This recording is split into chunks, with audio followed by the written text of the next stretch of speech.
Castellanos y a nuestro representante del grupo del Consejo de Plumas Azules, don Julio Fessler.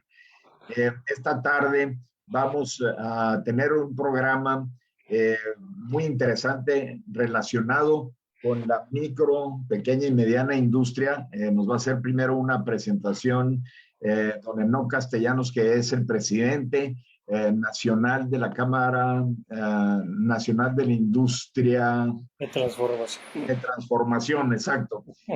Esta cámara, nomás hacer una mención rápida, es la que aglomera el mayor número de emprendedores que hay en México, aglomera la mayor parte de micro, pequeñas y medianas empresas, enfocadas a servicios y a industria de la transformación en México.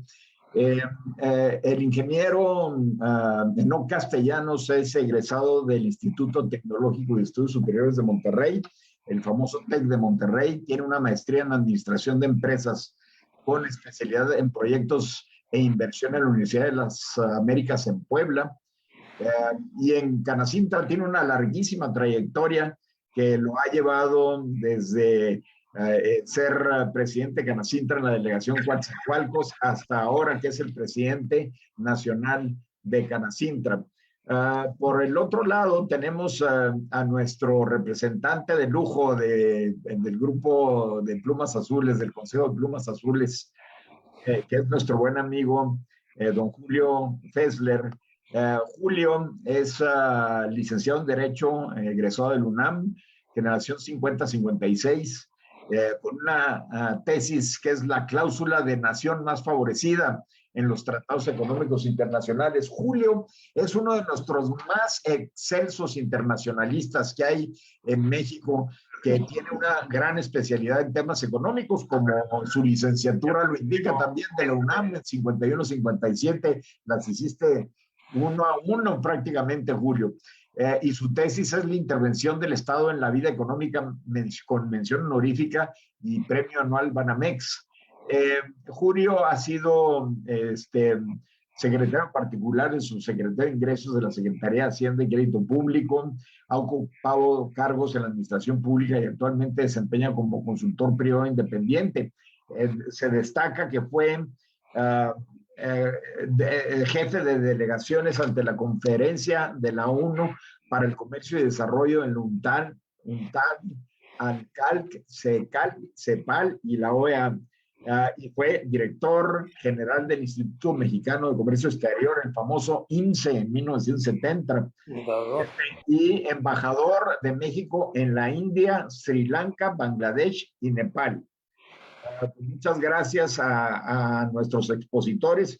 Vamos a empezar con una plática que nos va a dar el ingeniero Castellanos relacionados con Canacintra, con los retos que tiene la micro, pequeña y mediana industria ante este nuevo gobierno que tenemos.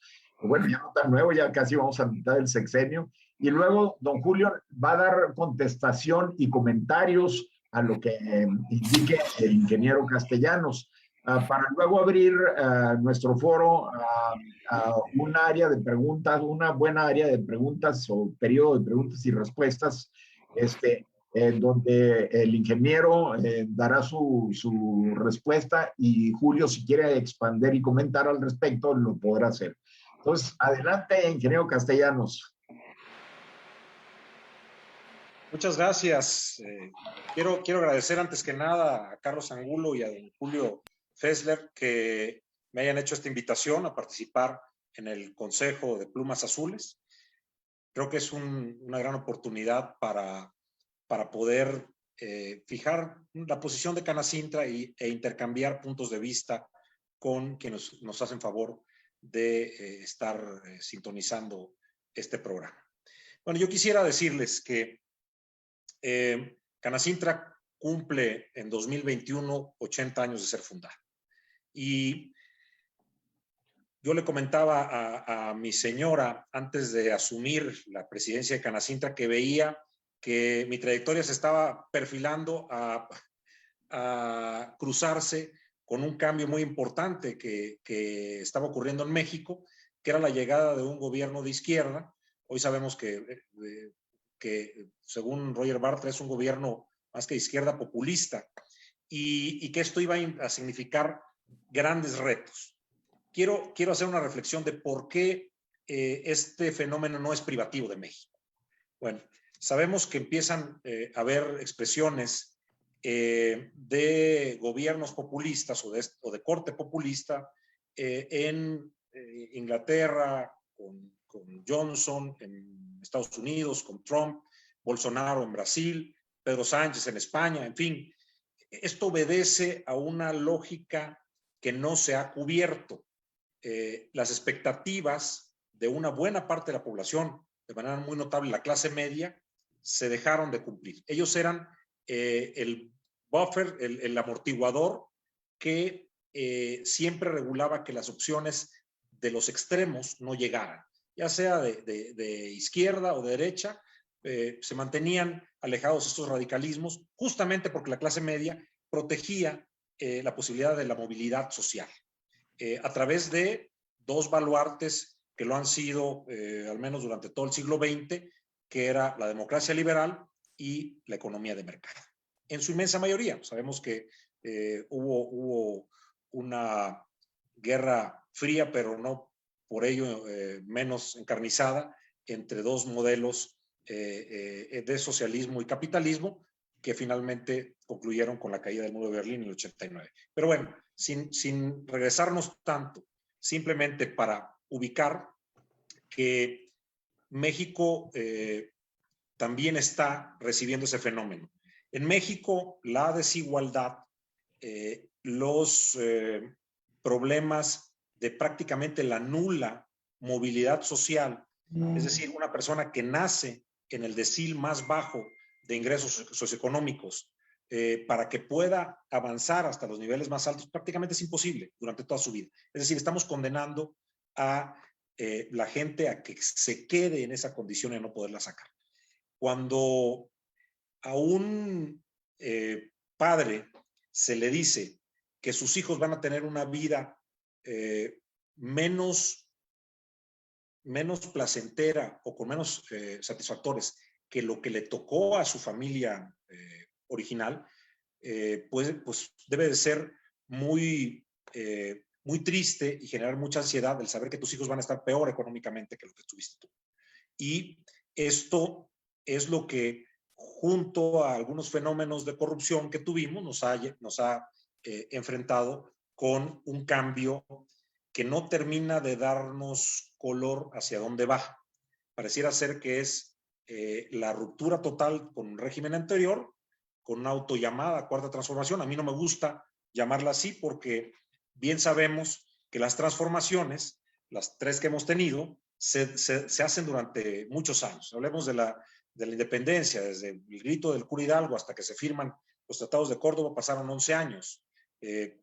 Pasaron 8 años en la Guerra de Reforma, pasaron, dependiendo el corte que se quiera hacer con la Revolución Mexicana, de 1910, algunos hablan hasta de 1929, o al menos hasta el 17, cuando se hace una nueva constitución. Pero en todo caso, nadie entra a esto sabiendo de antemano cuál va a ser el final. Vamos, no lo sabían ni siquiera los revolucionarios franceses, y hubo varias regresiones y se dieron fenómenos en contrario. Volviendo al tema, llegamos en Canacintra con este cruce, teniendo a nuestra membresía en 76 delegaciones a lo largo y ancho del país, representa 14 sectores industriales. Y está compuesto en un 95% por micro, pequeñas y medianas empresas que, como ya bien dijo Carlos, representan al sector de industria de transformación y sus servicios relacionados. La característica de las empresas de menor tamaño es que están, entre unas de varias, es que están desligadas de las grandes cadenas de valor. Entonces, están metidas en una economía de subsistencia. No tienen la especialización. Si nos vamos a las micro, por ejemplo, el empresario, el propietario es el hombre orquesta. Él produce, compra, vende, contrata, despide, cobra, y esto no le permite llegar a un nivel de estandarización que lo haga por lo menos ser sujeto de crédito, para darles un rasgo característico. Entonces, este crecimiento que hay en muchos países y que se toma como una característica positiva o una fortaleza, hablando por ejemplo en el caso de Italia, que tiene también una gran cantidad de MIPYMES, en México no ha sido el gran promotor de desarrollo económico. Si bien las MIPYMES generan 7 de cada 10 empleos y aportan alrededor del 52% del Producto Interno Bruto, esto lo hacen a muy altas ineficiencias. Es decir, tienen que pagar más por los servicios o las materias primas o los insumos, dadas las economías de escala tan pequeñas que manejan. Y para poder ligarse a las grandes cadenas de valor como la automotriz o la de electrónicos, aeronáuticas, electrodomésticos, tendrían que tener certificaciones, acceso a crédito, capacitación y una serie de otros atributos. De tal manera que bueno, nos toma esta coyuntura de cambio de gobierno en 2018 con una micro, pequeña y mediana empresa que está, por decir lo menos, disfuncional con el resto del ecosistema empresarial. ¿Qué sucede entonces? Bueno, que el gobierno que nosotros pensábamos de corte, digamos, socialdemócrata, por no decirle socialista, se olvida de las MIPYMES. Y ahí nos empezamos a dar cuenta que esto no sonaba bien, porque justamente quienes vienen de la cultura del esfuerzo son los micro, pequeños y medianos empresarios. Y se nos quiere meter en un mismo costal con aquella gran empresa que ha sido beneficiada de la relación con el gobierno. Hay que decirlo y decirlo de manera muy clara, hay muchos de las grandísimas empresas en México o de las exitosas hicieron su patrimonio o al menos tuvieron una buena parte de éxito al amparo del poder y de los arreglos que se tenían con los gobiernos en turno. No todas, hay casos muy bonitos y muy respetables, pero bueno, una buena parte de esto, y lo vemos incluso por quienes son. Ahora resulta que los grandes nietos o hijos de políticos en el pasado ahora son empresarios de abolengo, pero no sabemos el origen, o más bien sí sabemos, pero no lo queremos atribuir, el origen de esas grandes fortunas. Pero bueno, el caso es que nos meten en el mismo costal y entonces nos volvemos un sector que es notablemente hostilizado.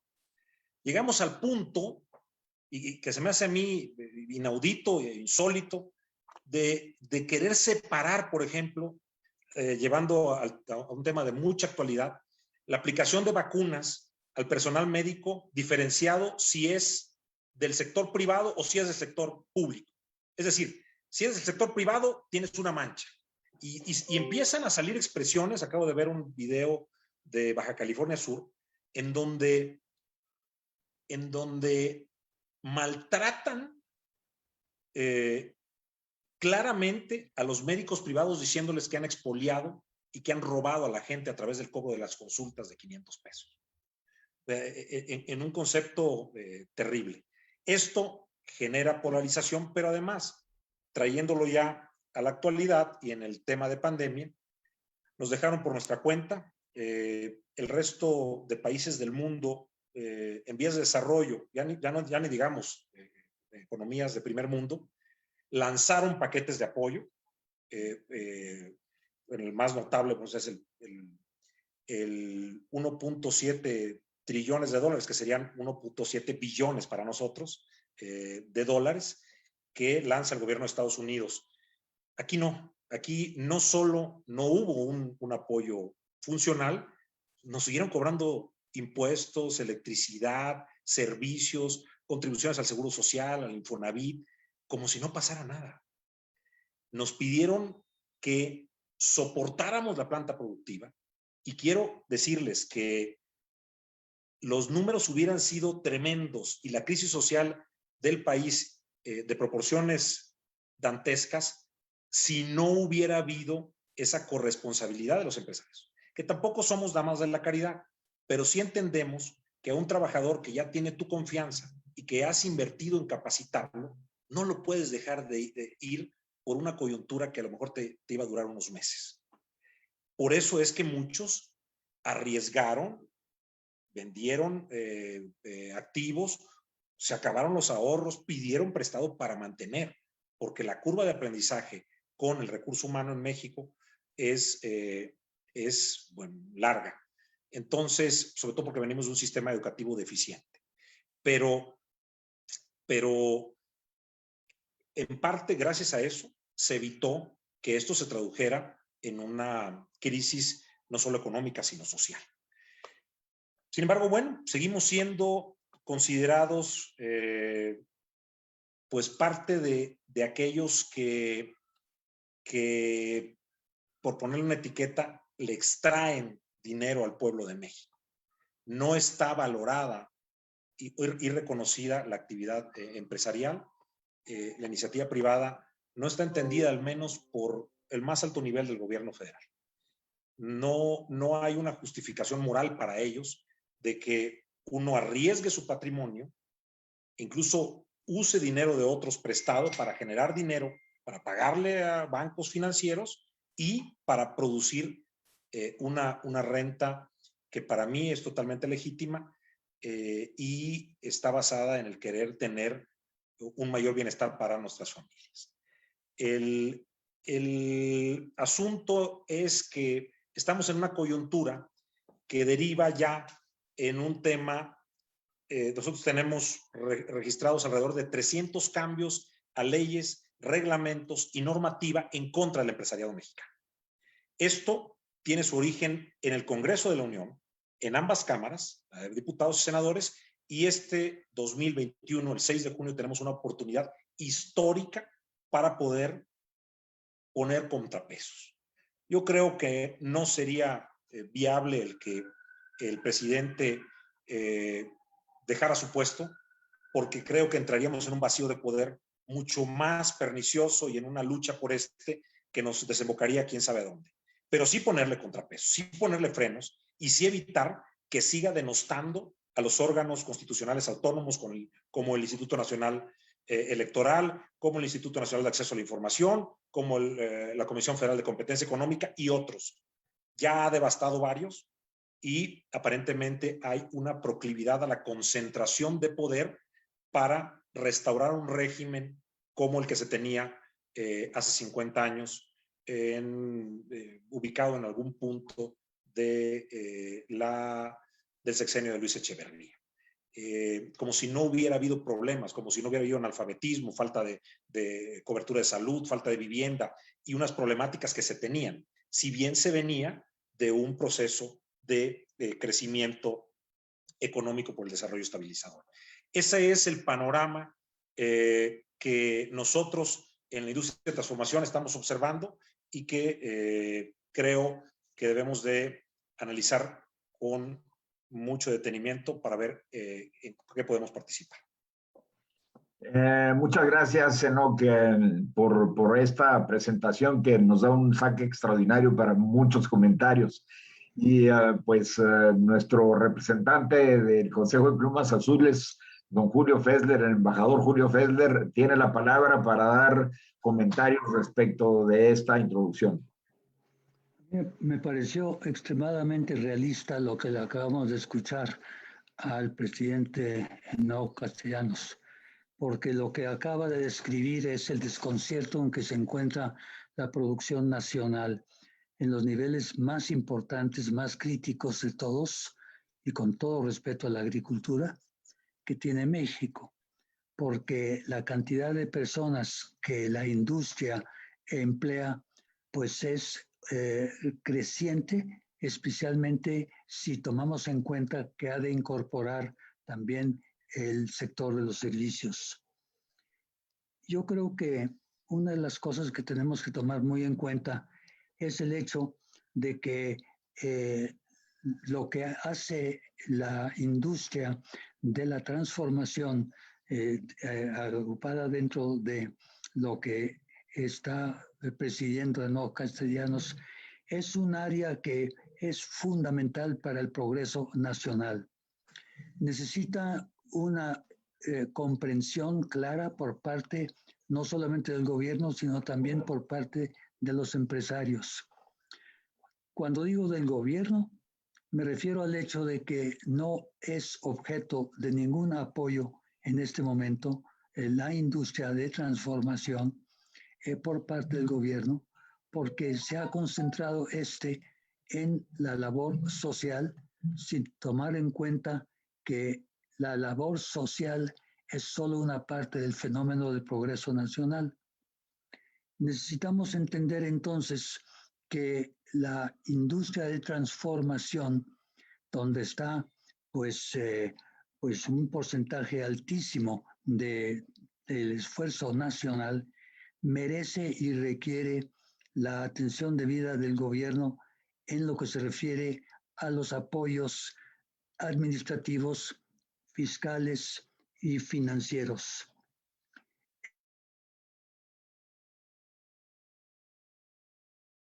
Ha sido claro esto y que la atención del gobierno ha sido pues prácticamente a las clases que no están dentro de la industria de transformación, es indicativo del hueco que se ha producido. Necesitamos evitar esto y necesitamos corregirlo. El hecho, por ejemplo, de que no se esté realizando un apoyo financiero a los distintos sectores de transformación, debido a que pues la tesis del gobierno es dar solamente apoyo a los programas de tipo social en una forma extremadamente limitada, está describiendo el desamparo que se encuentra la industria de transformación, que es la que está llamada a llevar sobre sí la carga de la modernización económica de México en momentos en que el México lo requiere. Y el mundo necesita un México moderno, no un México que esté atenido simplemente a la caridad gubernamental que está pensando en otras cosas. Y no menciono lo electoral, porque ni siquiera por lo electoral le va a resultar correcto al gobierno la distorsión en que se encuentra actualmente el país. Estos comentarios tienen que ver también con la manera en que estamos perdiendo el tiempo para fortalecer nuestra industria de transformación, y está resultando ser que nos estamos quedando atrasados, estamos atenidos solamente a las más grandes empresas, las que son tienen una perspectiva diferente a la de la transformación, y se está quedando abandonado este aspecto. En alguna otra intervención posterior me gustaría mucho aludir a cosas muy concretas, por ejemplo, el ejemplo que nos está dando la India respecto de cómo desarrollar su economía con un apoyo absolutamente eficaz del gobierno y un apoyo también de la filosofía misma del gobierno, cosas que no existen en nuestro caso. Por el momento, termino esto y quiero enfatizar el hecho de que necesitamos desarrollar una proveeduría efectiva por parte de la industria mexicana en todos sus niveles, partiendo de la artesanal, llevándola hasta las manufacturas más elaboradas para que pueda salir adelante nuestro país. Esta concatenación entre las industrias pequeñas, familiares, a las grandes industrias no existe en nuestro país y necesitamos encontrar la forma de realizarlo. Aquí la Canacintra tiene un papel importante, pero ya volveré sobre estos temas.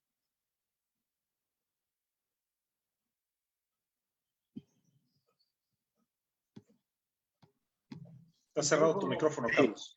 Muchas gracias, Julio. Aminadab, tienes la palabra para hacer una pregunta. A ver, yo lo primero que me gustaría es comentar, a ver qué opina el presidente nacional de Canacintra. En México hemos vivido históricamente conflictos muy fuertes. Quizá el más reconocido es el conflicto Iglesia-Estado. Pero yo creo que también ha habido un conflicto entre el Estado y los empresarios y la iniciativa privada.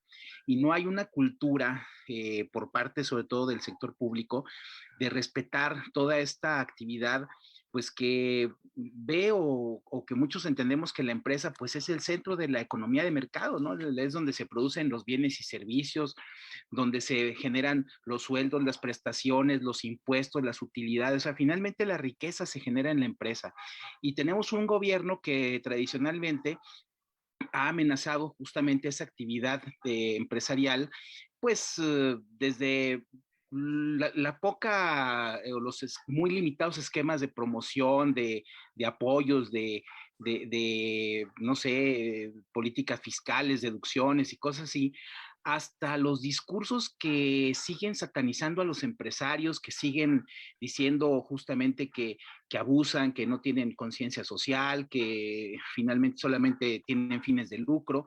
A mí me gustaría su opinión, ingeniero, sobre esta, porque finalmente este gobierno creo que ha exacerbado esa idea antigua y seguimos a veces sin luchar realmente porque en México pues podamos dedicarnos, como dice la Constitución, a hacer lo que sea legítimo para poder vivir dignamente, ¿no?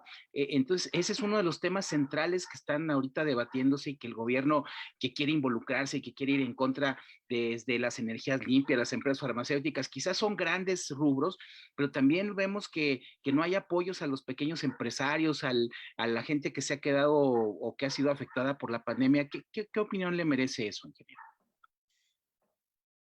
Bueno, los conflictos entre el empresariado mexicano y el Estado no son recientes. Se funda el Consejo Coordinador Empresarial justamente en 1975, en el sexenio de Luis Echeverría, debido, bueno, entre otras cosas, al asesinato de don Eugenio Garza Sada y a una política muy hostil que venía acompañada de estatizaciones, de expropiaciones, de tierras en Sonora, en Sinaloa, de empresas y de una planeación centralizada o al menos una economía mixta. Esto nuevamente son fenómenos que se han dado históricamente en todo el mundo. Es un péndulo. Se mueven hacia la izquierda en economías planificadas o por lo menos economías mixtas, y luego a una liberalización. Y sigue el péndulo, porque no hemos encontrado el punto fino. No hay un país que lo haya logrado todavía, si bien hay algo muy destacable. Los países desarrollados o de primer mundo también son llamados países industrializados, porque no hay uno solo de ellos que no tenga una industria fuerte detrás. Incluso Australia, podríamos pensar, ¿qué sería Australia sin su agroindustria, por ejemplo? Pero todos, el que ustedes piensen, España, Japón, Canadá, están basados en la industria. ¿Por qué? Por una simple razón. Los empleos que genera la industria son empleos con baja rotación y son los mejores remunerados en todos los países, incluso en México. La industria de transformación tiene en promedio los salarios más altos de cotización en el Seguro Social, más de 4 veces el salario mínimo. Y ahora el salario mínimo que ya tenemos con un valor de 175 pesos. Pero esto, lejos de ser promovido por algunos gobiernos en México, ha sido entorpecido. La mayoría de las cámaras empresariales en nuestro objeto tenemos algunas frases como defender los intereses de la industria. Yo recuerdo alguna vez un japonés que leyó eso y dijo, a ver, no entiendo, ¿defender de quién? ¿Quién los está atacando? O sea, se les hace muy extraño, increíble, que se tenga uno que defender del gobierno. Pero así es. A veces por acción y otras veces por omisión. Hablando de omisión, por ejemplo, es brutal la cantidad de trámites que uno tiene que hacer para abrir un negocio. Yo creo que es más fácil abrir un partido político que abrir una empresa, porque de verdad le piden a uno todo lo habido y por haber. Eso sin mencionar el gran desconocimiento que hay en temas ambientales. Hay ocasiones, yo recuerdo cuando abrí mi primera empresa, me pidieron manifiestos de impacto ambiental y me lo pidieron a nivel municipal, me mandaron a nivel federal. A nivel federal me dijo que no era materia, bueno, el nivel municipal me mandó al nivel estatal. El estatal también me dijo que no era materia. Evidentemente yo tenía desde el principio mi manifestación de impacto ambiental, mi mía, y ya cuando tenía yo las cartas de los dos, del federal y del estatal, llegué y le volví a aventar la manifestación de impacto ambiental al responsable de ecología del municipio para decirle, ahora sí ya no te hagas para ningún lado, tú tienes que dictaminar o me tienes que dar los permisos. Hay una carrera de obstáculos a oscuras para el empresariado mexicano solamente para aperturar la empresa. Y por otro lado, tenemos a gobiernos que con esta moda de apoyar al emprendedurismo, que a mí se me hace muy buena, se olvidan de los que ya pasaron la curva de prueba y error. En México, cerca del 70% de las empresas muere en los 2, 3 primeros años. Pero ¿qué pasa con las que ya pasaron, que tienen 5, 10? A esas son las que hay que apoyar, de las que se tiene que hacer una política industrial, una política de articulación de programas, estímulos y apoyos para que se mantengan en operación e incluso puedan ir creciendo y ligándose a estas cadenas de valor que representan la gran empresa en México. Pero bueno, sigue habiendo una incomprensión. A veces se han tenido más programas y políticas públicas de apoyo. Vimos cuando el gobierno de Vicente Fox se crea la subsecretaría de Fondo PYME, que si mal no recuerdo, el primero que la encabeza es Juan Bonotorio. Y de ahí en adelante, con ciertas modificaciones, se mantiene durante cerca de 18 años, hasta cambió de nombre por el Instituto Nacional de Emprendedor en el sexenio de Peña Nieto, porque algo tenía que cambiar. A los gobiernos, más cuando hay alternancia, les gusta quitar los nombres. Este gobierno fue más allá. Este gobierno devastó, o sea, no solo quitó los nombres, quitó estas políticas públicas porque las observa como un apoyo obsceno para aquellos que tienen dinero. Cuando no es cierto. Nadie puede decir que un microempresario, vamos a poner a alguien de una vulcanizadora que le da trabajo a su hija para que le lleve las cuentas, porque está estudiando una opción técnica de contabilidad en CONALEP, y a un amigo de la esquina le da trabajo para que sea el talachero, no le podemos decir que es una empresa multimillonaria o que es una persona que trabaja explotando a otros. Por favor, lo que hace esa persona es no ser una carga para el Estado mexicano. Pero justamente esa incomprensión y ese sesgo ideológico es el que estamos viviendo justo ahora, aunque, como ya mencioné, en los sexenios de Luis Echeverría Álvarez y del famoso Jolopo, teníamos también esa aversión hacia el empresariado mexicano. Adelante, Julio, ¿quieres comentar algo? Abre tu micrófono, por favor. Hay que abrir el micrófono, Julio. Julio, el micrófono, por favor. Don Julio tiene cerrado su micrófono. Tiene que picarle al... De alguna manera abrirlo. Ahora ya sí, por fin se abrió, era muy terca. Adelante. Estamos hablando realmente, y qué bueno que lo mencionó Enoch, de cadenas de valor. 90 y tantos por ciento, no sé si 95, 97% de las industrias mexicanas o de los aparatos productivos mexicanos son precisamente pymes. Y la carga de todo el desarrollo del comercio exterior está muy, muy acentuado en las grandes empresas, pero es indispensable para que México madure, que las pequeñas y medianas empresas crezcan. Y por eso es particularmente criticable el gobierno actual, que ha desatendido parecería intencionadamente, el apoyo financiero, técnico, administrativo a la pequeña y mediana industria. La pequeña y mediana industria es esencial para el desarrollo nacional. La cantidad de trabajadores que está en ese sector, el informal, es predominante en el país y no es posible continuar en una situación en donde lo único que tiene la Secretaría de Economía que ofrecer a la industria son préstamos, a la palabra, por cierto, de 25,000 pesos. Y de ahí no pasa, cuando lo que la pequeña y mediana industria está requiriendo es un financiamiento que le ayude y le apoye para cubrir sus deudas, capital necesario para trabajar, y por otra parte, pues que sea utilizado en capacitación. La capacitación en México en materia industrial es muy deficiente y necesita ser estimulado.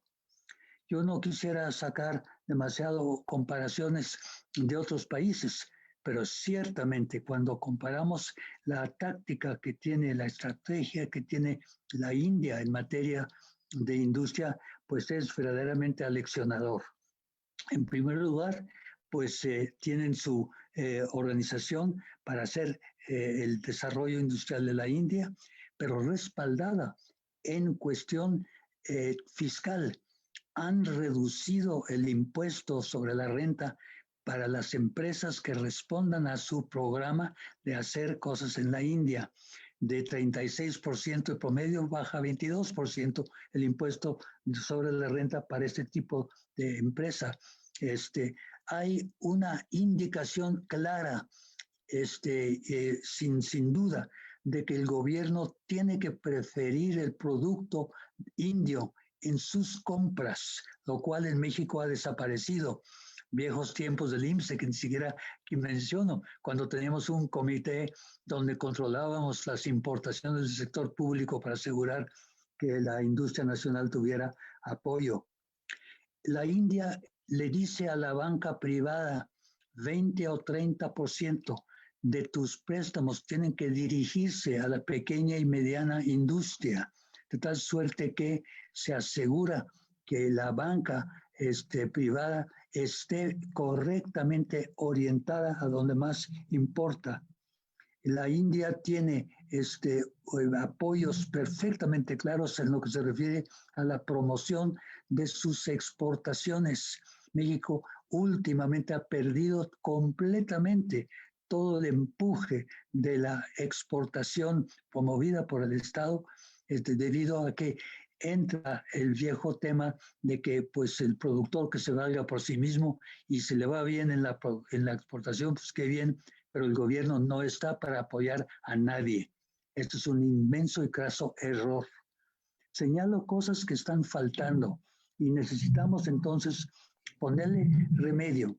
Esto aterriza, para no hacer muy largo este comentario, aterriza en contenido nacional. El contenido nacional de nuestra industria es intolerablemente bajo. De acuerdo con los sectores, va de 20 y tantos %, a veces menos, o bien a un máximo de 30, cuando mucho 40%. Pero el hecho es de que el contenido nacional es lo que le da apoyo a la pequeña y mediana industria, que es precisamente el sector llamado, ya por razón de su misma constitución, a proveer de componentes y de insumos a la industria terminal. Es curioso, y nomás terminaría esta parte diciendo, la importancia de la producción de componentes e insumos no solamente es para la industria mexicana con la finalidad de nacionalizarla y dar empleo, ojo, dar empleo, sino también para conquistar mercados internacionales, porque internacionalmente el comercio de piezas, componentes, es un filón extremadamente atractivo para la industria y se está abandonando. Bueno, muchas gracias, Julio. Abusando un poquito yo de mi moderación, quiero hacer unas preguntas que se me hacen interesantes para continuar con este muy buen diálogo. Primero, ¿Cuál es la impresión del ingeniero Castellanos relacionada con lo que no ha hecho el gobierno para apoyar a las micro, pequeñas y medianas industrias ante el entorno de pandemia? Número uno. Número dos, ¿por qué no el sector empresarial se ha puesto más fuerte en relación con exigir que haya una auténtica política industrial en el país, que nunca la ha habido, yo creo? Yo creo que desde la época del desarrollo estabilizador no la ha habido. Y más ahora que se encuentra Tatiana Cloutier, que tengo entendido que aunque no sea muy experta en la materia, tiene una mente un poquito más abierta.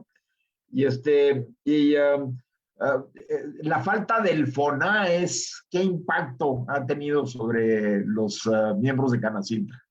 Gracias, ingeniero. Sí, repíteme por favor, Carlos, la primera. La primera es la falta de apoyos por la pandemia por parte del gobierno federal a las micro, pequeñas y medianas industrias. ¿Qué consecuencias ha tenido claras? Cosas que se pudieron haber evitado y ahorita ya son inevitables, etcétera. Estos impactos, ¿no? Es la primera. Ok. Bueno, mira, voy a ligar también con una pregunta que nos hace Iván Paoli Bolio. Sobre los estímulos fiscales, si son viables estos para la recuperación de los empleos. Creo que vamos a concatenar todo. La falta de apoyos del gobierno federal ha provocado una mortandad, de acuerdo al censo económico que se presentó en noviembre de 2020 por parte del INEGI, de 1.010.000 empresas. Muchas de ellas, es cierto, en la informalidad, pero también generadoras de empleo. Hay quienes piensan que la informalidad no crea riqueza en el país. Bueno, la informalidad sí es muy ineficiente, pero genera riqueza, porque al final tienen que comprar en alguna tienda, tienen que comprar sus insumos, pagan luz en algunos casos, en otros no, pero hay una parte de la economía informal que está ligada a la formalidad. Sin embargo, el dato que más impacta es el de desempleo, porque en empleos formales, cuando estuvimos en confinamiento entre abril y junio, se llegaron a perder 1.400.000 empleos. Es absurdo y tenemos muy corta memoria las mentiras constitucionarias que nos receta el presidente, y ahorita me acordé de una. Categóricamente nos dijo en marzo que se iban a crear 2 millones de puestos de trabajo, porque no hay una comprensión del problema, porque él piensa que al generar estímulos o apoyos sociales son equiparables a empleos en algunos casos. Pero bueno, más allá de la crítica, que el empleo formal no se ha recuperado y el informal está todavía alrededor de 6 millones de puestos. 4 millones de puestos abajo y sumamos la formalidad y podemos redondear en 6. El impacto ha sido terrible. Hoy leía a Patricia Armendáriz que en su editorial, en algún diario, no recuerdo en cuál, lo leí porque me llegan las notas, decía que aquellos agoreros del desastre que creían que el país iba a caer a doble dígito, pues yo no me estaría curando en salud, porque nos faltó muy poco para los 2 dígitos. O sea, 2 dígitos es el 10%. Si caímos en 8.5% y hay que revisar el dato final, pues yo creo que estuvimos muy cerca, pero en todo caso es un impacto brutal para la generación de riqueza en el país, que sí, dependiendo qué tipo de cambio tomemos, estamos hablando de alrededor de 22 o quizás 24 billones de pesos lo que generábamos de riqueza a finales de 2019, y si perdimos el 8.5, pues estaremos hablando de 1.700.000 millones de pesos que se dejaron de generar. Estos son los impactos de la pandemia. Ahora bien, por supuesto que el generar estímulos fiscales ayudaría a recuperar el empleo, porque en lugar de estar distrayendo dinero para pagarle al gobierno que genere o que utilice ese dinero en 3 o en 4, diría yo, grandes rubros. El primero es burocracia, en el costo, en el gasto corriente. El segundo es en mantener los subsidios a Pemex, que han llegado a niveles escandalosos. Pemex perdió 470,000 millones de pesos. Y programas sociales. Y el último rubro serían los grandes proyectos prioritarios. Aquellos economistas que tienen formación keynesiana, pues dirán, pues es lo que se necesita, gastar por parte del gobierno, y yo no estoy en desacuerdo. Lo que se me hace muy injusto, primero, es gastar de manera ineficiente, porque hay que invertir cada peso, pero esperando que nos den un regreso, un retorno, al menos económico o social. Y número 2, no se puede concentrar en 3 o 4 estados. Y miren que yo soy nacido en el estado de Chiapas y de vecindad veracruzana, me siento más veracruzano que chiapaneco, pero no puedo estar de acuerdo en que se cancelen las posibilidades de Hidalgo, de Coahuila o de San Luis Potosí, por decir un estado, porque definimos que ellos eran la prioridad. Yo creo que debemos de trabajar en definir proyectos y quizás sí, los de mayor envergadura, irse a los estados más necesitados, a Oaxaca, Chiapas, Guerrero, Campeche, Tabasco. Pero debe de seguir habiendo un gasto en inversión en el resto de estados del país. Por eso creo que está mal manejado el presupuesto. Si en lugar de eso diéramos estímulos, porque al final se va a recaudar menos para las empresas que soportan el empleo, la recuperación sería más rápida. Lo que hoy tenemos es que para recuperar, en el mejor de los casos, el nivel de Producto Interno Bruto que teníamos a finales de 2019, vamos a estar en posibilidad de hacerlo en 2024. Hay quienes hablan de 2023, yo no soy muy fan de eso. Creo que el que únicamente estemos esperanzados en lo que haga Estados Unidos vía compras, importaciones, pues nos deja, primero, el que dejamos toda la política económica a un país extranjero, lo cual se me hace nefasto. Tenemos que encargarnos del mercado interno, tenemos que encargarnos, como ya mencionó don Julio Fessler, de compras de gobierno, de contenidos nacionales e incluso de pago a proveedores. Es escandaloso que en temas de pandemia y de la crisis económica que estamos viviendo, Pemex le deba a sus proveedores nacionales y extranjeros 140,000 millones de pesos. Y que en todos los niveles de gobierno, desde el nivel municipal hasta el nivel federal, haya adeudos a proveedores simplemente porque cambiaron de gobierno. Yo quisiera saber si los empresarios cambiáramos al apoderado legal de nuestras empresas, le dijéramos al SAT, ¿sabes qué? Ya no te voy a pagar porque ya se fue el otro. Es absurdo el querer pedirle al empresariado mexicano que cumpla. No hay una congruencia y una legitimidad para hacerlo, cuando los que incumplen los contratos son ellos. Es justamente el sector público. La falta de apoyos al gobierno federal, ya he expresado, ha tenido un impacto fortísimo, pero nos hemos ido al nivel estatal en donde hemos encontrado mayor eco. Desgraciadamente, el nivel de, digamos, los grados de libertad o de impactar, de acuerdo a los presupuestos que manejan, son muchísimo más bajos que lo que puede hacer el gobierno federal. ¿Debe la iniciativa privada exigir una política industrial? Sí, lo hicimos desde el Plan Nacional de Desarrollo, aquel en donde se pelearon Ursúa, que por cierto es maestro de economía de mi hijo en el Tecnológico Campus Santa Fe, y justamente tenemos 2 planes de desarrollo porque el presidente quería hacer una exposición de motivos y buenos deseos a lo que está acostumbrado con esa carga ideológica, y pues el doctor Ursúa quería aterrizarlo en un eje rector de políticas públicas, que es lo que significa el plan de desarrollo. Desde entonces nosotros hemos estado insistiendo, primero con la doctora Graciela Márquez y ahora con la secretaria Cloutier, en tener una política industrial. Pero otra vez, hay una incomprensión de esto. Lo ven como subsidios y como barriles sin fondos. No, debemos de agarrar actividades estratégicas, intensivas en generación de empleo y estimularlas a través, ya sea de estímulos fiscales, de bajarle la tasa, de hacerles menos gravoso los trámites o el pago de sus contribuciones, articular una política de capacitación, de aumentos de contenido nacional, de compras de gobierno, de otros temas.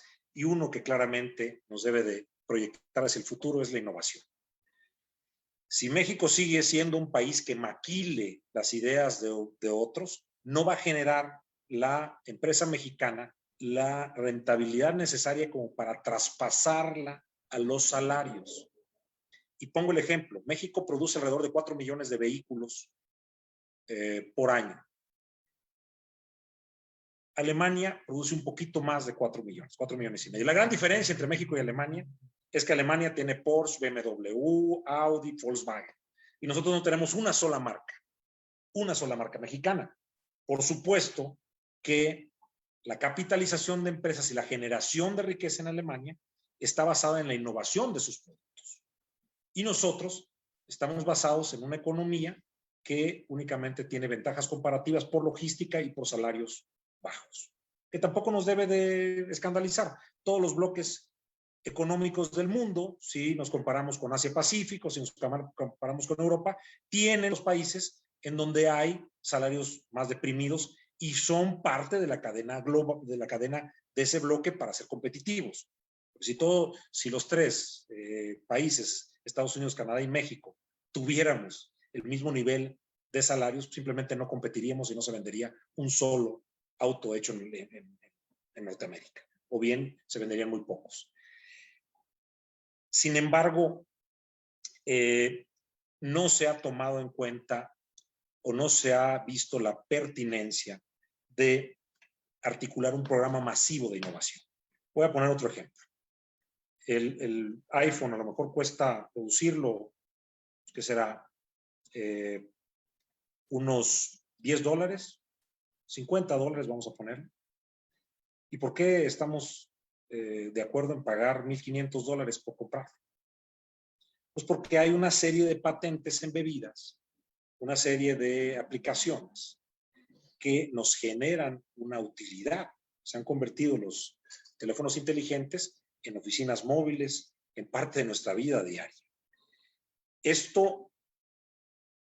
Estas grandes utilidades que tienen, descontándoles también todo el tiempo que pasa y la inversión en investigación y desarrollo, porque hay gente que piensa que detrás de esto no hay años y años de inversiones, pero aún así generan suficientes utilidades como para traspasárselos en bonos y poder pagarles los dólares que quieran por hora al trabajador, porque lo genera esa economía de innovación.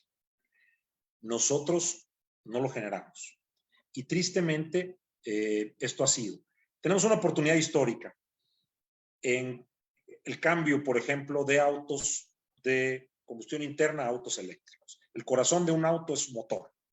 No es lo mismo un motor Volkswagen, Volvo, Hemi, que un Mitsubishi o un Nissan.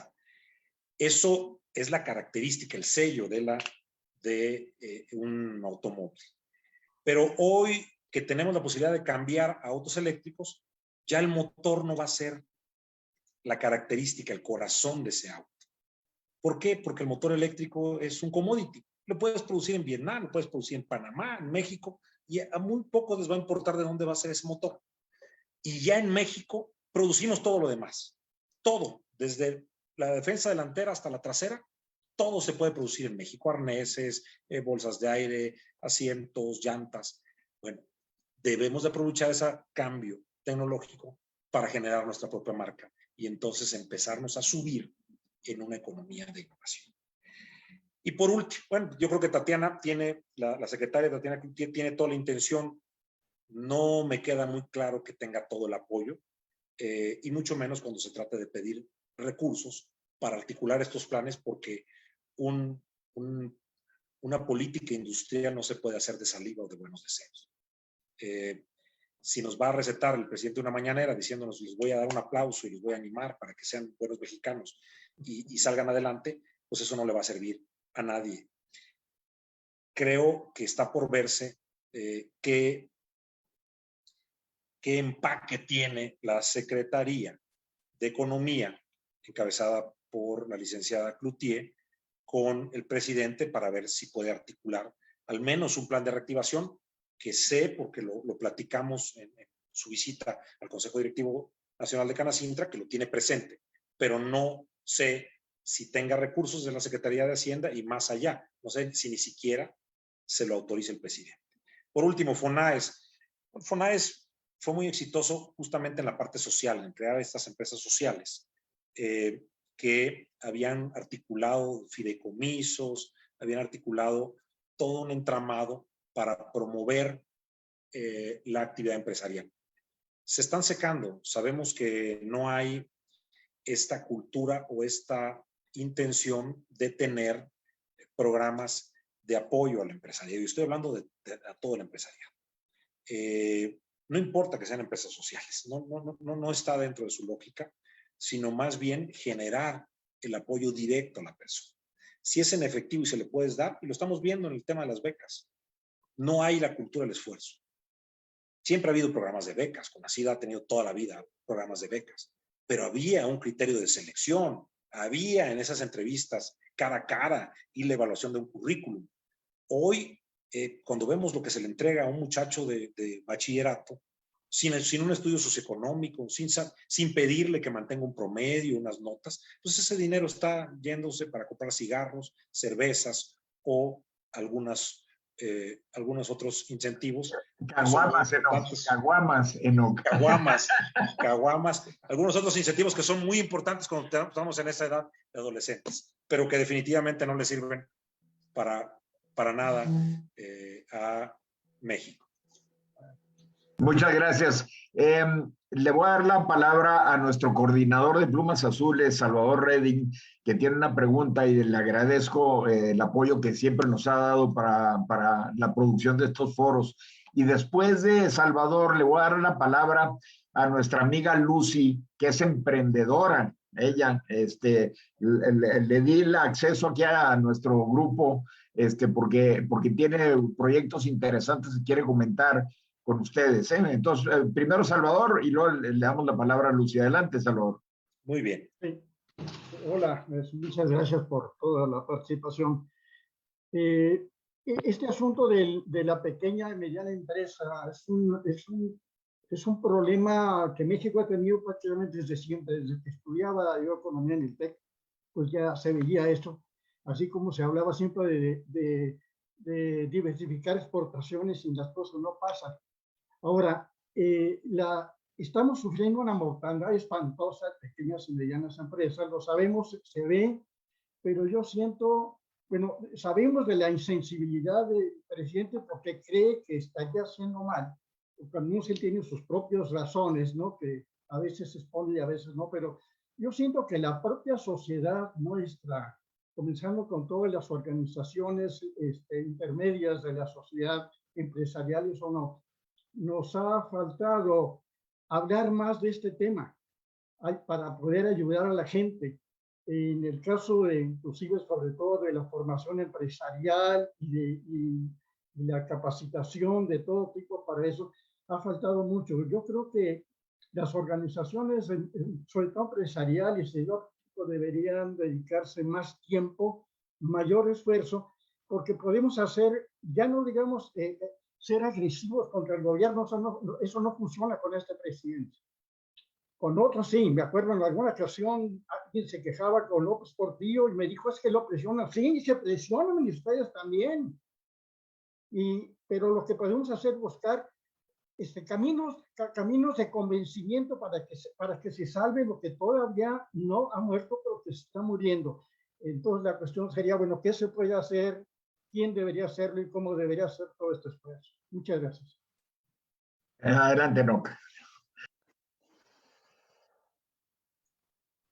Mira, yo estoy totalmente de acuerdo. No es mediante desplegados o críticas. La crítica yo creo que personalmente he valorado mucho hacerla. Y si ustedes revisan cuál ha sido mi actuar en estos 2 años, pues el primer año traté de ser muy cauto, de hacer la crítica propositiva. Cuando ya entramos en la pandemia me doy cuenta que lejos de ser un gobierno con sensibilidad social y está a la vista la cantidad de pobres que ha generado la pandemia y la mortandad de empresas, el desempleo, y la política descarnada, que parece ser el más neoliberal o capitalista, decir que se mueran las empresas que tengan que morirse. Nunca se dio cuenta que detrás de esas empresas había millones de trabajadores. Sé que tenemos que fijar una posición para que quede acreditado, porque al final nadie se va a acordar. Los mexicanos somos de muy corta memoria. Y el presidente nos avienta una batería de respuestas a la ahí se van, que luego va a querer traspasar el costo político justamente a los empresarios, como lo quisieron hacer. Nos quisieron, primero de entrada nos dijeron, no despidan nada porque son unos insensibles. Segunda, ustedes son los culpables de que se muera la gente porque le están envenenando con comida chatarra. O sea, era una campaña. Entonces, marcamos esa crítica porque tiene que quedar una evidencia para, por lo menos cuando se haga una búsqueda en Google, yo sí voy a salir y voy a decir, yo lo dije y se lo anticipé, señor presidente, para que él cargue con el costo político. Sin embargo, estoy totalmente de acuerdo. Eso no nos va a sacar del problema. Tenemos que rascarnos con nuestras propias uñas. Lo que hemos visto es, tenemos que buscar a los gobiernos estatales, ya lo dijimos, o municipales incluso, tenemos que buscar apoyos en organismos multinacionales y entre nosotros mismos. ¿Qué pasa? También hay que decirlo.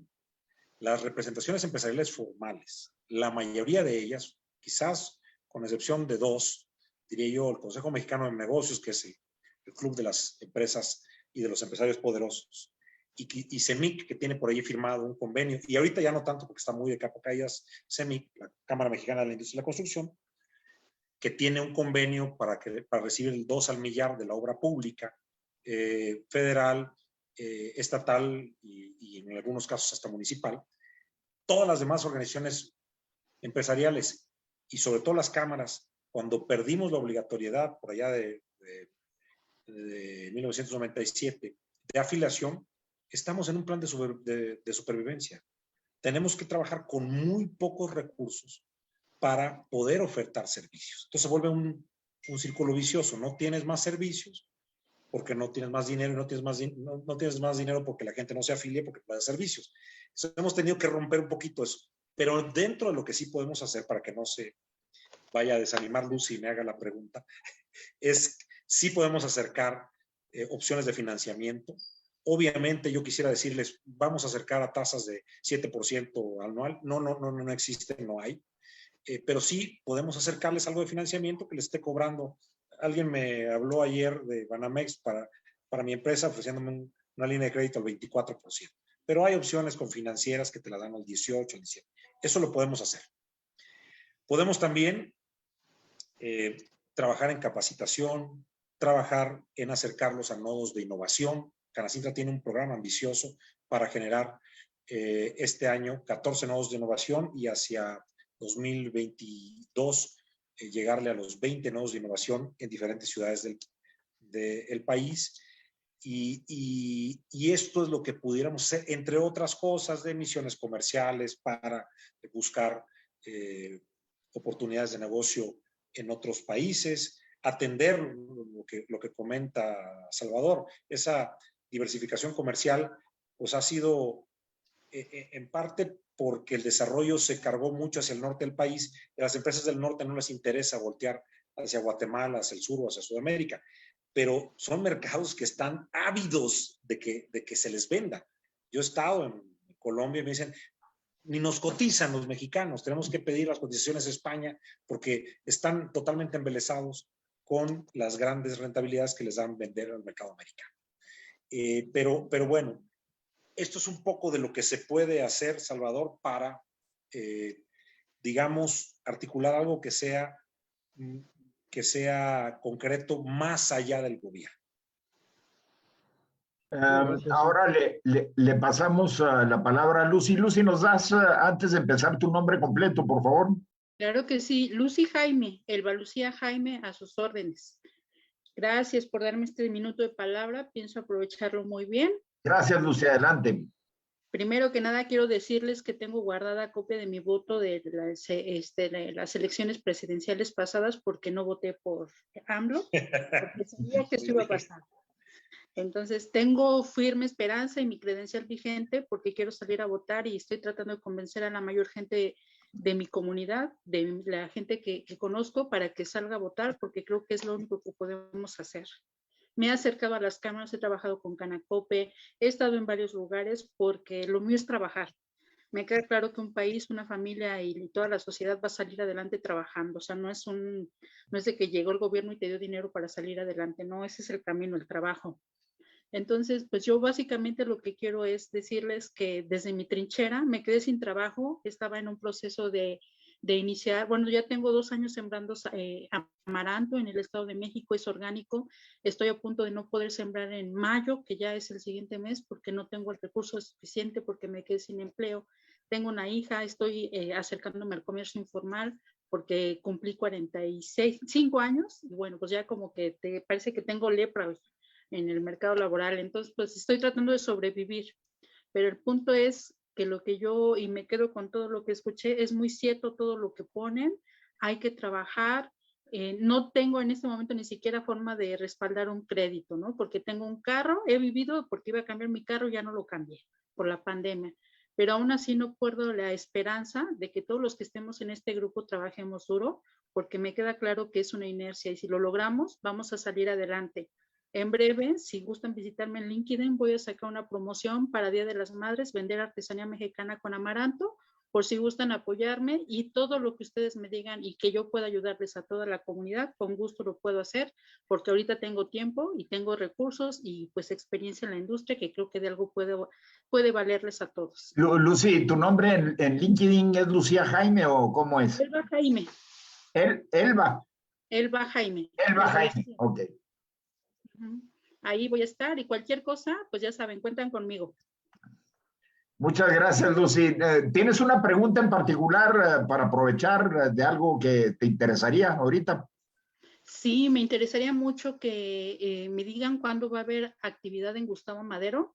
Gustavo Madero está llena de mantas de la 4T y de ningún otro partido político. Entonces, cuando vengan acá, por favor, díganme, o cuando vayan a hacer eventos locales para invitar a la gente, porque hay mucha gente, o sea, les juro de verdad que yo he hablado con tanta gente que está deseosa de darle un cambio a lo que estamos viviendo, que todos sabemos a dónde va a parar y desafortunadamente estamos perdidos. El crimen está muy organizado, pero a nosotros nos hace falta organizarnos. Entonces, Aminadab, ¿quieres contestar esa pregunta? Abre el micrófono, por favor. Bueno, la verdad es que están trabajando las campañas del PAN ahí, las de Sí por México, están ahí muy coordinados. Voy a tomar tus datos para pasárselo a la gente del partido que está ahí. De hecho, ahorita hay algunos lives que están justamente trabajando ahí en Gustavo Madero, pero como es una delegación muy grande, la segunda más grande de la Ciudad de México, pues de alcaldía, pues cuesta trabajo contactar a todos. Yo ahorita me encargo de tomar tus datos y lo paso a quien lo tenga que pasar. Julio, adelante, abre tu micrófono, ahora sí, adelante.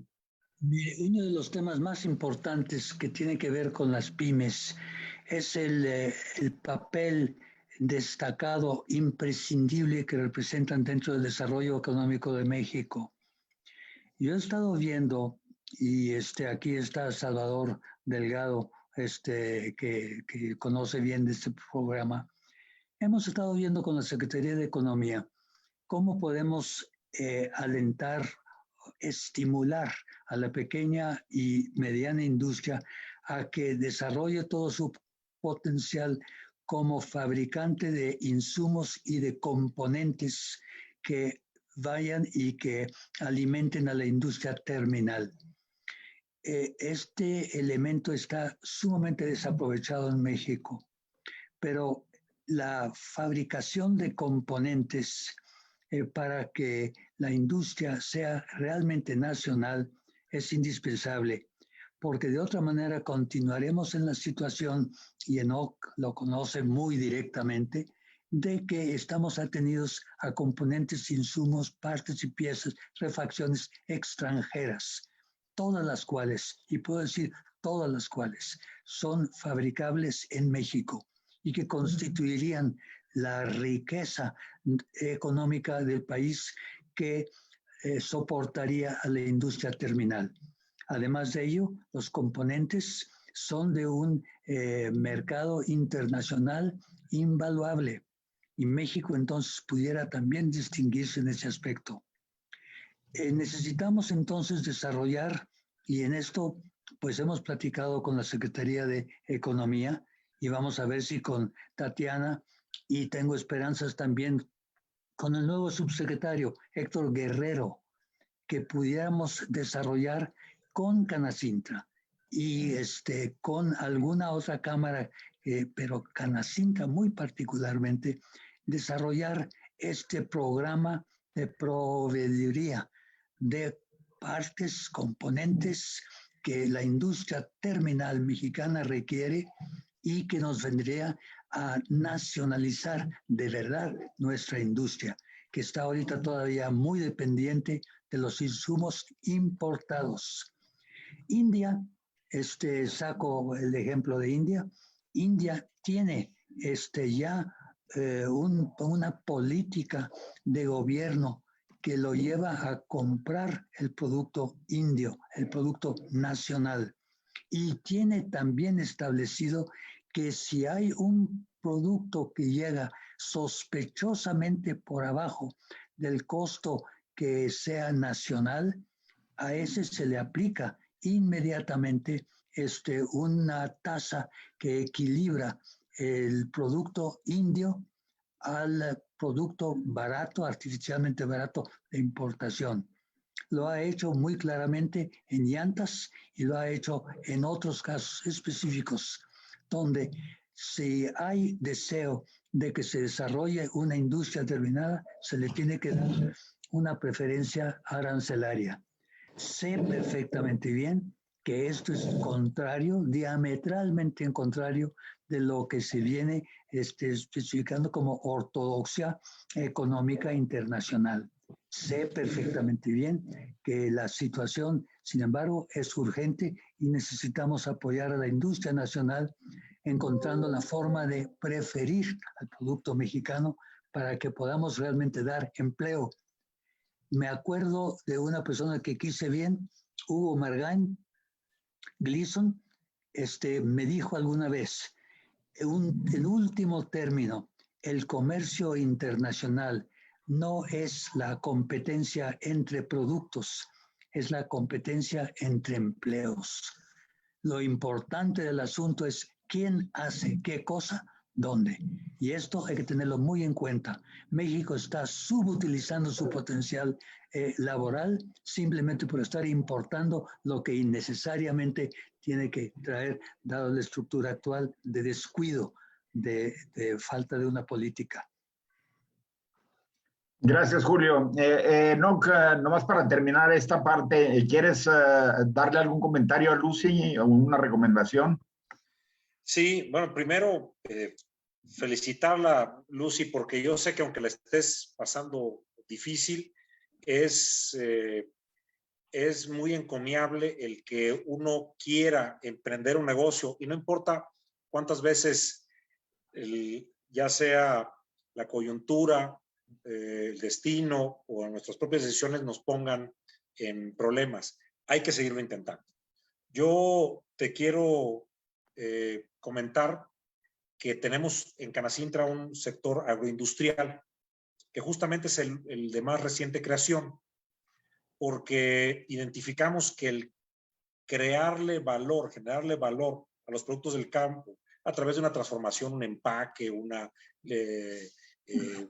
pasteurización, lo que fuera, porque hay varias ramas, nos podría también generar un valor en el sector secundario. Entonces, que si te sirve, yo sé que hay algunos productores de amaranto que están afiliados ahí, si te sirve el acercarte con algunas personas, con el presidente, incluso del sector agroindustrial, que es muy accesible, lo hacemos para ver en qué te puede ayudar. No te prometo que haya todo lo que tú necesitas, pero sí al menos alguna orientación que te pueda servir. Y Lucy, ya te puse mi teléfono ahí en el chat, lo puedes anotar y yo te hago los enlaces correspondientes con Canacintra a través del ingeniero. Verónica Sada, bienvenida amiga con tus comentarios. Sí, gracias Carlos. Hola Enoch, hola otra vez. Hola Verónica. Y a todos los amigos, ahí a Minadab y muchas amistades que están en este grupo. Bueno, pues si mal no recuerdo, la invitación decía democracia o dictadura, ¿verdad? Ese es el tema genérico de los foros. Ah, ok, pues a mí se me hizo un muy buen gancho, Carlos. Y dentro de ese tema genérico tenemos los MIPYMES y pymes, etcétera.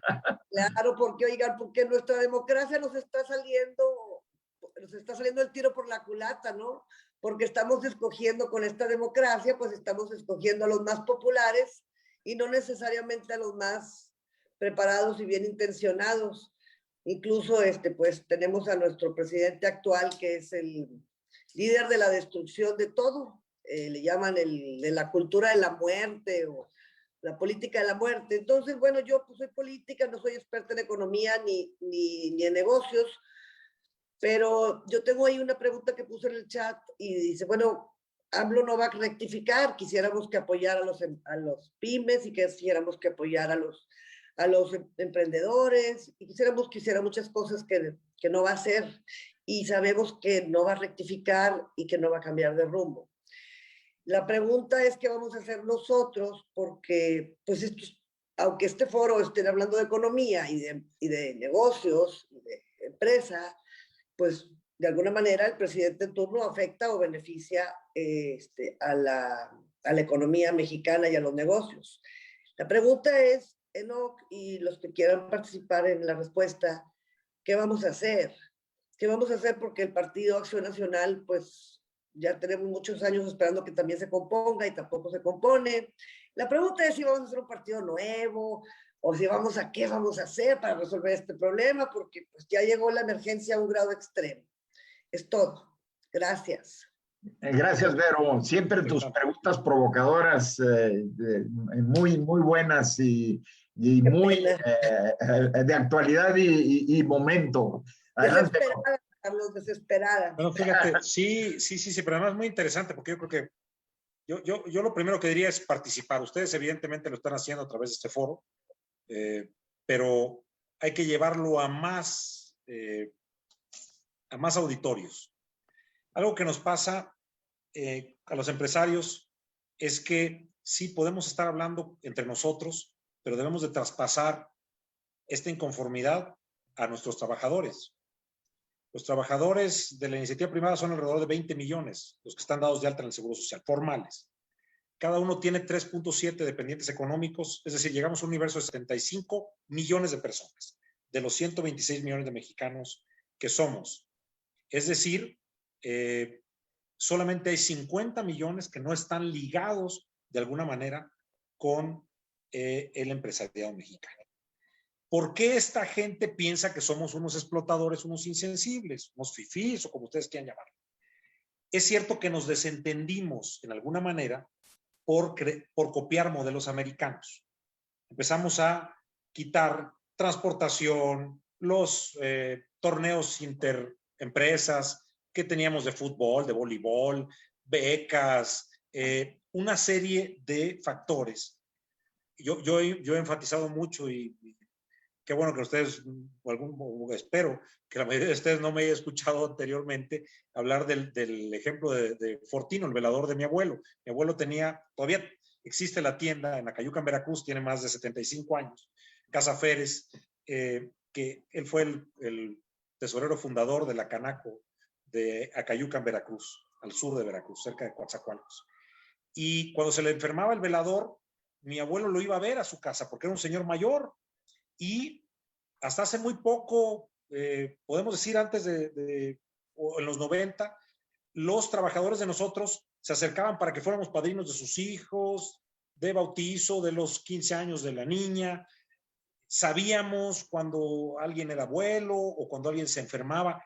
Nos desentendimos de nuestra gente, los empezamos a ver como un número. En todo caso, los dejamos a los de recursos humanos que ellos los atendieran. Y hoy pagamos esa consecuencia. Porque hoy, como nosotros nos desinteresamos de ellos, ellos se desinteresan de nosotros. Bueno, hay que acercarse. Hay que transmitirles el gravísimo riesgo en el que estamos. Tristemente, como comenta Verónica, pues las democracias se mueren cuando por la vía democrática llegan autócratas. Y vemos el caso de Venezuela, pues llegó con un voto mayoritario, y ahorita díganme ustedes si Venezuela es un modelo democrático. Por supuesto que no. Y creo que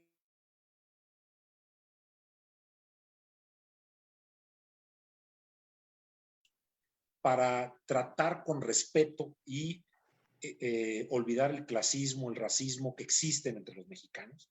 Todavía en muchas entidades del país, el decirle indio a alguien es una manera despectiva de referirse a él. Todavía hay discriminación por cuestiones de color de piel. Todas esas cosas se tienen que acabar de México si queremos cambiar. Ahora bien, ¿qué va a salir de esto? Quienes estén pensando que únicamente vamos a ganar una mayoría en el Congreso y todo se va a solucionar, o que vamos a ir en el 2024 a cambiar para que regrese a alguno de los partidos que ya estaba, es decir, volver a la alternancia, o incluso un partido nuevo, y que con eso se van a solucionar las cosas, está perdido, con todo respeto. El mundo cambió, por eso yo me referí en mi plática introductoria, en el bloque, a decir por qué está cambiando, porque no hay un gran y amplio sector de la sociedad mundial que no está favorecido. Algo que hay que reconocer y que está muy fácil de entender. La globalización, la liberalización de la economía trajo muchas ventajas. No sé si han escuchado ustedes, los economistas manejan la gráfica del elefante, y se los voy a demostrar porque tengo un elefantito aquí que compré. Miren, la gráfica del elefante es que en la parte digamos, de las ancas del elefante, teníamos, si ustedes lo ponen en una gráfica de 2 ejes, tenemos dividido por deciles a la población mundial. Bueno, la población de los 3 primeros deciles, de los más bajos salarios y socioeconómicamente más bajos, tuvo un crecimiento con la globalización. Y esto básicamente se explica porque llegó los mejores salarios y mejores puestos de trabajo a Asia, sobre todo a China y a los países llamados de los tigres asiáticos. Pero luego se cae, aquí, si ustedes, aquí no lo tengo tanto, pero en la gráfica se caen los beneficios, el aumento de las percepciones en el resto de los deciles. Y se dispara en el decil de más alto nivel de ingreso, es decir, de los ricos de los ricos. ¿A quién ha beneficiado entonces la globalización? Principalmente a este decil más alto. Y a una parte que logró incorporarse, que es el caso de China y de los países asiáticos. ¿Qué queremos decir? Y voy a poner un ejemplo con el cual me van a entender. Vamos a poner, más que espero que no esté, que nadie sea muy amigo del ingeniero Slim, al cual estimo y respeto mucho, pero si tomamos 75 millones de líneas y ponemos un valor arbitrario del costo del roaming en 100 pesos por mes, la compañía del ingeniero se embolsaba 7,500 millones de pesos por mes. Algo así como 90,000 millones de pesos por año, que le quitaba 100 pesitos a todos los mexicanos. Sabemos que alrededor del 50% de los mexicanos están en pobreza. Esos 100 pesos les servían los dejaban de utilizar para cubrir otras necesidades. A tal punto que cuando se elimina en el sexenio pasado por la reforma de telecomunicaciones el cobro del roaming, la Asociación Nacional de Tiendas de Autoservicio Departamentales, ANTAD, reportó un crecimiento inusitado en la compra de abarrotes, de comida. ¿Por qué? Pues se está concentrando el dinero en las manos de los más acaudalados. Y esto es lógico. Con las fusiones, ¿qué pasa cuando las cerveceras se fusionan? Pues antes teníamos una opción de 4 compañías que peleaban entre sí, sus diversas marcas, por ganar mercado. Y eso hacía que los precios fueran competitivos y bajaran y hubiera ofertas. Hoy que se fusionan, pues todos para arriba. ¿Qué estamos haciendo? Le estamos expoliando, extrayendo dinero a las clases más marginadas. Por eso, y concluyendo, tenemos que salir con una idea de que los partidos se tienen que mover hacia el centro. Ya los extremos a la gente no le gustan. No le gustan. Si ustedes están en una fiesta y se empiezan a pelear 2, se paran con su familia y se van. ¿Por qué? Porque son los extremistas, son los rijosos. Bueno, lo que quiere la gente es que le resolvamos sus problemas de una manera concreta, sensible, que la entiendan y que nos acerquemos hacia el centro. Lo que debe de salir de esto que está pasando en México es primero yo diría, un mea culpa de los partidos tradicionales, lo que dejaron de hacer.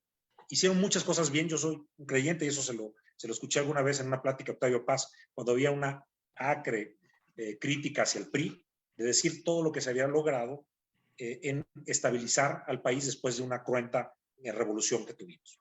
Y así tiene también un valor muy preciado Acción Nacional, con los postulados y los ideales de Gómez Murillo, que desgraciadamente se desgastaron al hacer gobierno, el PRI con muchos años y el PAN con los 2 periodos que tuvo. Tenemos que renovar esa ideología, acercarla a las masas y pensar en el México que queremos en los próximos 30 años. Eso, Verónica, que a lo mejor lo digo de muy largo plazo, lo tenemos que empezar a construir hoy.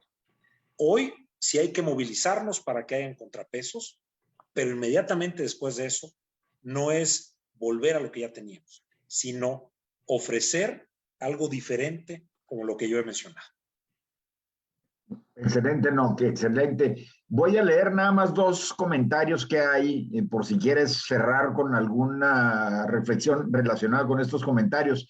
Ya me está dando carrilla, Diana, para que te vayas al otro evento a las 8, que te tienes que trasladar. Entonces, voy a ser muy rápido. Es importante, esto viene de Alfredo Schultz, que es un industrial muy connotado en el estado de Chihuahua. Es importante que la empresa de exportación tenga algún beneficio al apoyar el desarrollo de proveedores mexicanos. Se puede hacer de muchas formas, como ejemplo, una capacitación, apoyando con apoyo financiero, etcétera. Y luego tenemos otro comentario de Alfredo Mendoza, creo que es, para que la economía social de mercado funcione se requiere democracia y libertad de emprender. La empresa tiene una función social y es un espacio de desarrollo humano. Si quieren cerrar con estas 2 reflexiones, algún comentario entre Noki y Julio. ¿Quieres empezar, Julio? Adelante. Bueno, yo quiero decir porque Noki se nos tiene que ir. Muy directamente a Lucy, que le agradezco mucho su intervención y además creo que ahí está el germen del adelanto y la prosperidad del país en la agroindustria, empezando desde la cosa más básica y de ahí vamos construyendo hasta lo más sofisticado que puede ser la electrónica. Así es que muy bien, Lucy, en lo que estás haciendo y además espero que ya puedas envasar y empezar a vender este producto tuyo a muchos países y no nomás el mercado local. Por otra parte, quiero enfatizar que todo el sentido de lo que hemos dicho el día de hoy tiene por objeto enfatizar el papel indispensable, insustituible de las pymes. Las pymes son absolutamente la base para que México pueda prosperar, dar empleo a toda la gente que lo está esperando y desde luego desarrollar también una competitividad internacional tan fuerte como pueda tener países como la India o países como Vietnam o países también de los desarrollados.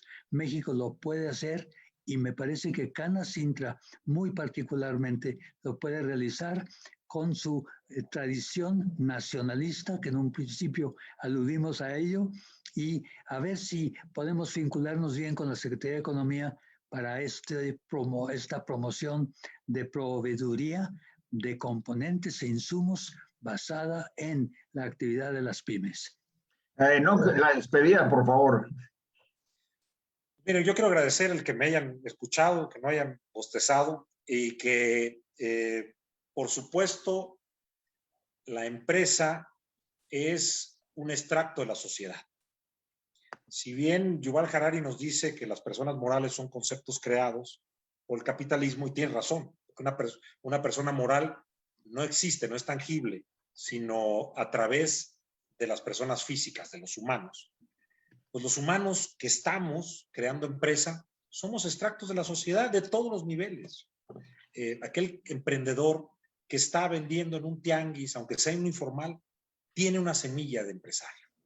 Y no se le puede regatear absolutamente nada a una señora que vende tamales afuera de su casa para darle de comer a sus hijos. El hecho de ser informal no quiere decir que esté en la ilegalidad. Eso se lo aprendí a Aristóteles Nuño cuando estaba en el SAT. Tenemos que interiorizarnos con eso. Está en toda la escala de la sociedad, hasta las clases más favorecidas. Pero sí tenemos que ser también un espacio para que la gente pueda desarrollarse profesionalmente. Yo estoy convencido que a México lo sacaremos con 3 factores: educación, salud y empleo. Eso como un piso mínimo para que después que todo el mundo tenga estas mismas necesidades cubiertas en igualdad, podamos desarrollarnos. Pero a través de los programas sociales eso no va a suceder mientras no estén ligados a programas, a políticas públicas de desarrollo que justamente activen educación, empleo y salud. El darle dinero a la gente les generará una necesidad cubierta, un satisfactor, pero se caerá en el momento que le dejen de dar el dinero, cuando se acabe el dinero. En cambio, gestionar capacidades, producir conocimientos, eso durará para toda la vida. Creo que el espacio es muy propicio para este análisis. Creo que entre todos tenemos que ponernos de acuerdo y dejar de ver cortoplacista y coyuntural siempre todas las problemáticas de México. Lo que han hecho países que han escapado del subdesarrollo a finales del siglo XX, Irlanda, España, Corea, próximamente lo hará China seguramente. Algunos países que están en vías de hacerlo, como Malasia o como lo hizo Singapur, es fijarse un plan a 30, 40 o 50 años. Si tienes visto el lugar al que quieres ir, pues a lo mejor vas a tener obstáculos, va a haber problemas y vas a tener que dar pasos en lateral o incluso regresarte, pero tu objetivo va a estar claro y lo tienes que revisar cada 5 o 10 años. Si no lo hacemos y seguimos peleándonos por la inmediatez y ver quién llega para ver quién se beneficia, nunca vamos a salir de pericos perros, como dice el sociolecto popular.